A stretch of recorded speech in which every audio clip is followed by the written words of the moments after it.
Hey guys, what's up? This is me Saloni Pandey and I welcome you all in my YT channel Remark Me.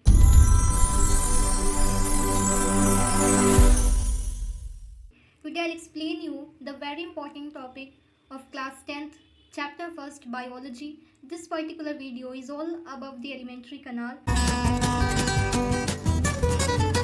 and how the digestion takes place through this mechanism. To understand the topic, let's begin with the session. So first of all, I want to tell you that our alimentary canal works on the special type of nutrition, that is holozoic nutrition. So what is holozoic nutrition? Holozoic nutrition means the food that get internalized by doing this 5 step is comes under the holozoic nutrition. So what are the 5 steps of the holozoic nutrition? So let's get understand. First thing is ingestion. What is ingestion? Ingestion means intaking and swallowing of food. Ingestion means intaking and swallowing of food is known as ingestion. Digestion means breakdown of food particles physically and chemically. What is absorption? Absorption means the digested food that get absorbed by the alimentary canal. This process is known as absorption. What is assimilation? Absorbed food that is used by the cell for producing energy, and by gaining this energy we can do any work because we had more and more energy. So this gaining of energy is known as assimilation. Using of this energy is known as assimilation. What is ingestion? Ingestion means thrown of undigested food and indigestible food. What is undigested? Undigested means after digestion, the remains particles that stores at the rectum is known as undigested. What is indigestible food? The food that can't be digested by our body, that is cellulose. Cellulose can't be digested by our body because it has fiber and we can't digest fiber. So this is undigestible food, that is cellulose. So this is our basic function of holozoic nutrition. So our alimentary canal works on the holozoic nutrition. So we had understood what is holozoic nutrition. Now come to our alimentary canal. Alimentary canal, in this particular video we have to understand what is the alimentary canal.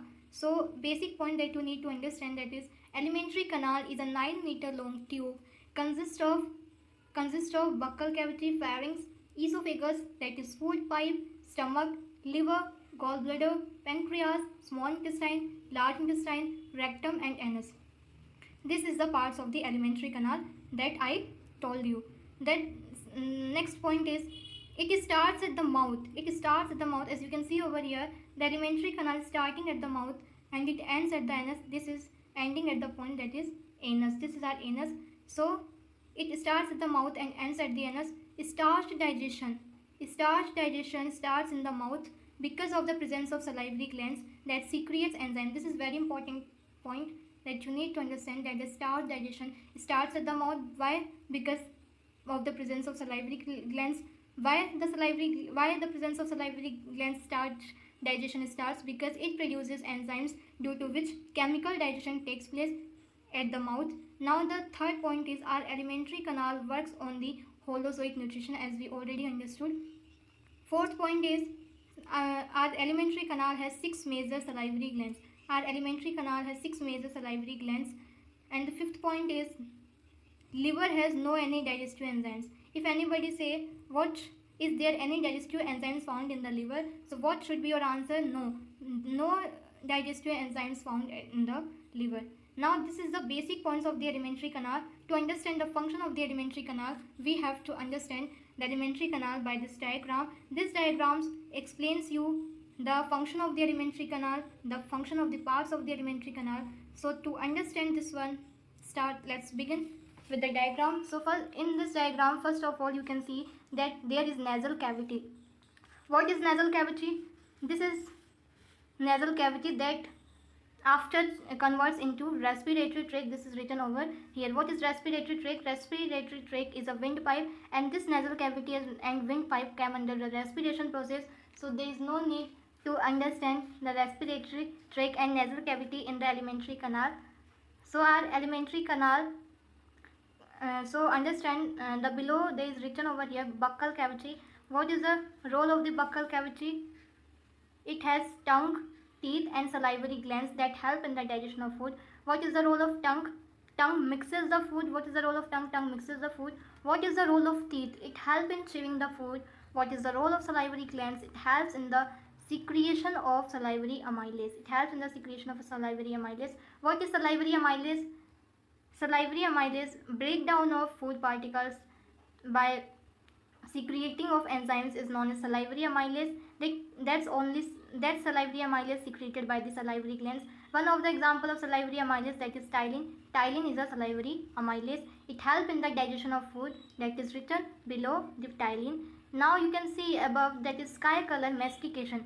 So what is mastication? Mastication is the process by which food is mixed and chewed by the teeth. Food is mixed and chewed by the teeth is known as mastication. Mastication is known as mixing and chewing of food. Now the food that get masticated and the masticated that also secreted by the salivary amylase, the food is obtained by the mastication and the secretion of salivary amylase is known as bolus. Bolus is obtained by the mastication and the secretion of salivary amylase. That bolus is round in shape, that is partially digested food that is obtained by the mastication and the secretion of salivary amylase. That is very important and you need to understand what is bolus. Bolus is a partially digested food that is obtained by the mastication and the secretion of salivary amylase. Now come to the other point, that is pharynx. What is pharynx? As you can see over here, that this is a common passage between the nasal cavity and the buccal cavity, and this is known as pharynx. Pharynx is the common passage between the buccal and the nasal cavity. Now come to the below, that there is esophagus. As this is a common passage, pharynx, and after that pharynx divided into two parts. One is esophagus and the another one is respiratory tract. So in this particular session we are not understanding the concept of the respiration. So in the I'll explain the respiratory system in the another session. So in this particular session you only need to understand the basic function of alimentary canal. So come to our point, that is esophagus. Esophagus is a food pipe by which the food, that is bolus, enters through the esophagus from the mouth. It also lining by the mucus. What is mucus? Mucus is a protective layer. It is lining by the mucus. Mucus is a protective layer that helps in the protection of esophagus. As we can say, mucus is the lining of the whole alimentary canal, because the protection of alimentary canal is very very important. So it is the completed lining of the alimentary canal. As we know that bolus, that is partially digested food, enters through it, and that is round in shape. Now the third point is it can do peristalsis. Esophagus can do peristalsis, that is rhythmic movement. What is rhythmic movement? Contraction and relaxation. Esophagus can do peristalsis, contract and relax. ये दोनों कर सकता है. It can contract and it can relax. So it can contract and relax. This is known as peristalsis. Now come to the very important function, very important part of the alimentary canal, that is stomach. What is the stomach? As you can see over here, this is J-shaped referring to the stomach.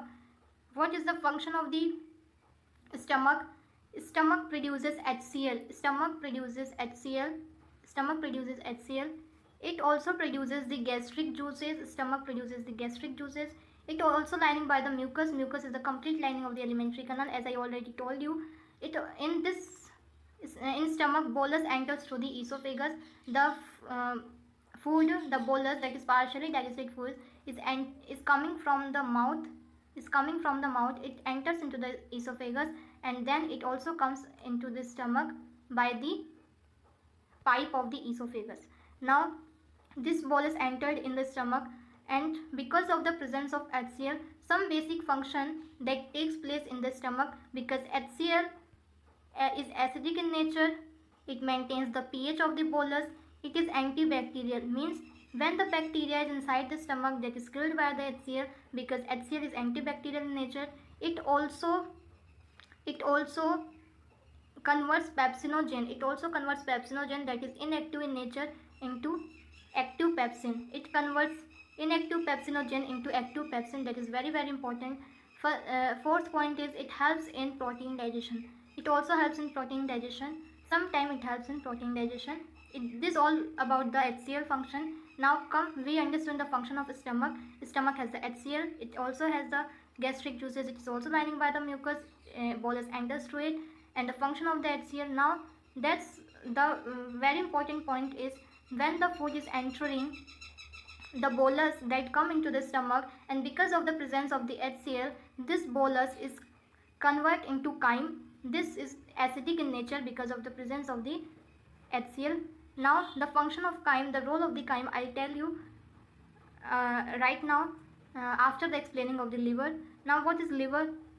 As you can see, the red color shape that is written also by the red color is referring to the liver. What is the function and the production of the liver? So it produces the bile salt. Liver produces the bile salt, and that's very important point, that bile salt has no any digestive enzymes. It bile salt helps in the emulsification of fat. The emulsification process, I tell you that emulsification of fat, how emulsification takes place. As you can see over here, this is a big particle of fat, and this fat particle is break down into simpler droplets.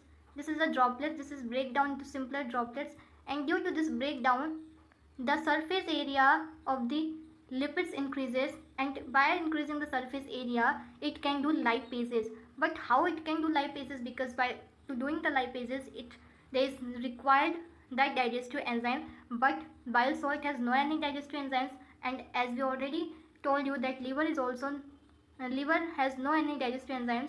So what liver will do, what bile salt will do, it get digestive enzymes, protein digestive enzymes from the pancreas, and emulsifies the, and can do lipases, emulsifies the lipid particles. So this function is very important, that by gaining the protein digestive enzymes by pancreas, it emulsifies the lipids. Why? Because it has no any digestive enzyme for doing the emulsification. That's why it wants a digestive enzymes for the emulsification of fat. The other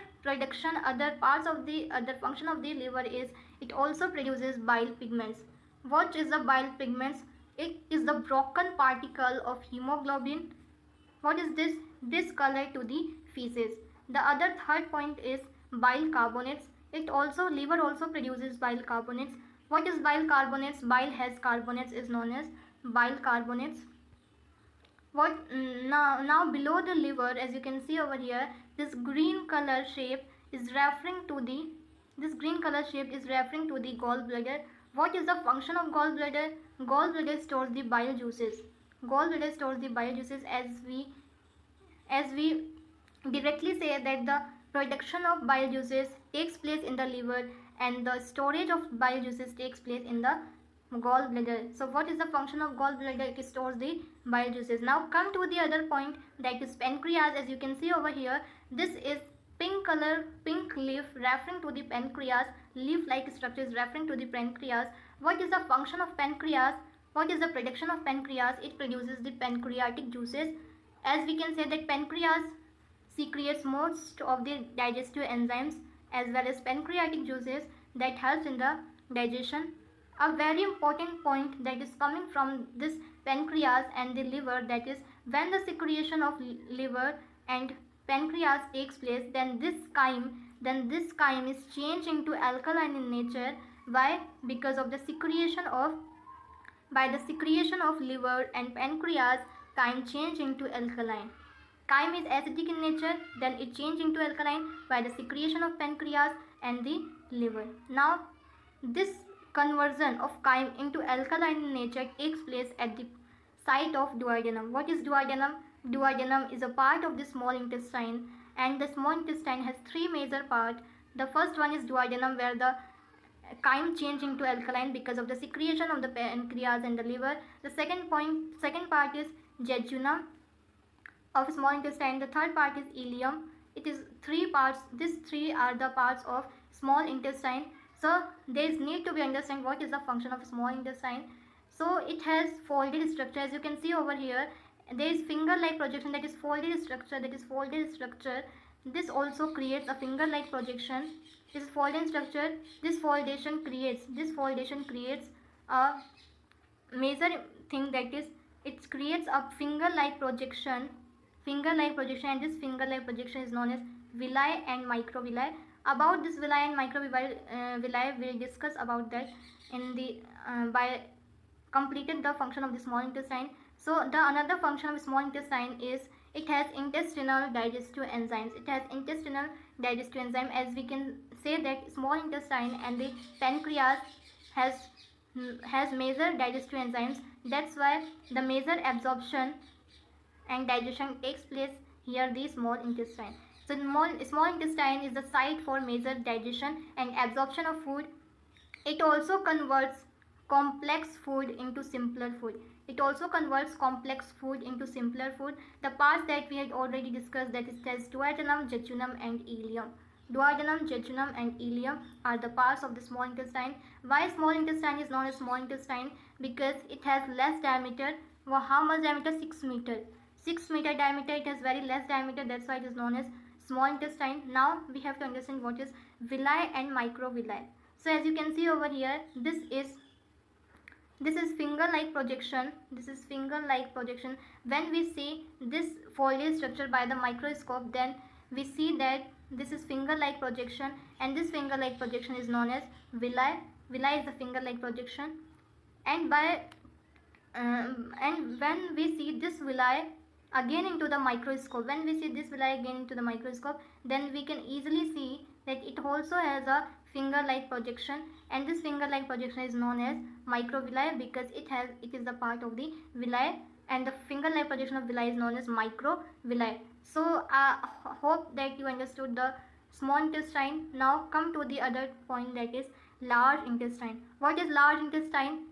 As you can see over here, the sky color shape rounded by the small intestine is referring to the large intestine.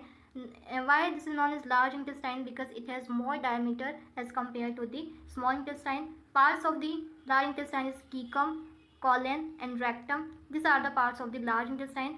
There is only need to understand the function of rectum. Rectum stores the feces. The main function of rectum is store the feces.